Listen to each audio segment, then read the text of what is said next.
Should you give DayZ Standalone another try?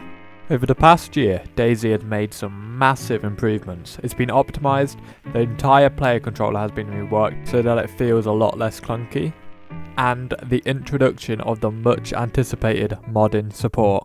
The original early access release is completely different to the game we have now, half a decade later. If you bought DayZ after its initial release while riding the DayZ mod hype train, you're probably very disappointed. It was ridden with bugs and lacked many promised features. If you managed to stay put through these early days, you probably eventually grew bored with the lack of DayZ updates. One of the most disappointing things with the standalone game was the lack of base building.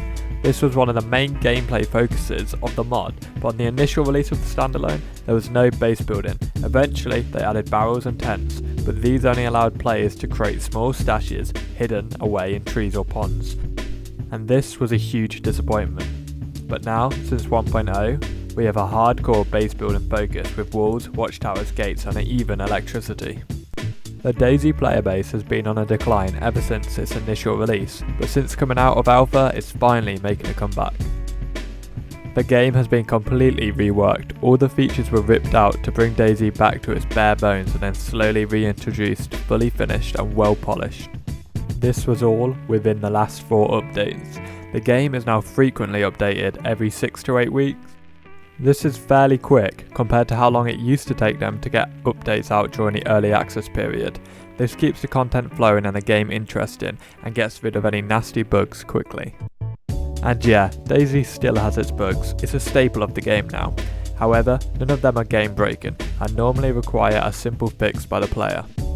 The real game changer is the modding support. With a quick download of DayZ SA Launcher, you can simply join any server and it will automatically download the mods which the server is running. It opens so many doors and allows any player to find their niche in DayZ. If you want an overclock experience where you PvP, build and raid bases with new and unique weapons and vehicles while selling all your riches at the trader base, all with 100 plus people on the server, DayZ now has that. If you want to roleplay, there's plenty of whitelisted and non-whitelisted servers for that. And if you just want to play plain old vanilla, DayZ will always be hosting their official servers. And if you're bored of Chernarus, well, there's plenty of fan-made maps you can play, and the Mouse is just around the corner in its final stages of development. Some other things that you should look out for if you're thinking about getting back into DayZ is the DayZ expansion mod. They're currently working on adding helicopters, boats, missions and a lot more. There's so many new players coming back to the game, it's a perfect time to get back into it. If you enjoyed the mod, you will now definitely be able to find the experience you were looking for. Just remember, the first few lives are going to be rough. You'll be KOS'd, you will die to bullshit, but if you can get past that, you will enjoy it. If you have any questions, please comment down below and I will respond to them. Also, if you're struggling to get back into DayZ, I've got some guides on how to survive in DayZ and 101 DayZ tips and tricks, which will be linked down in the description.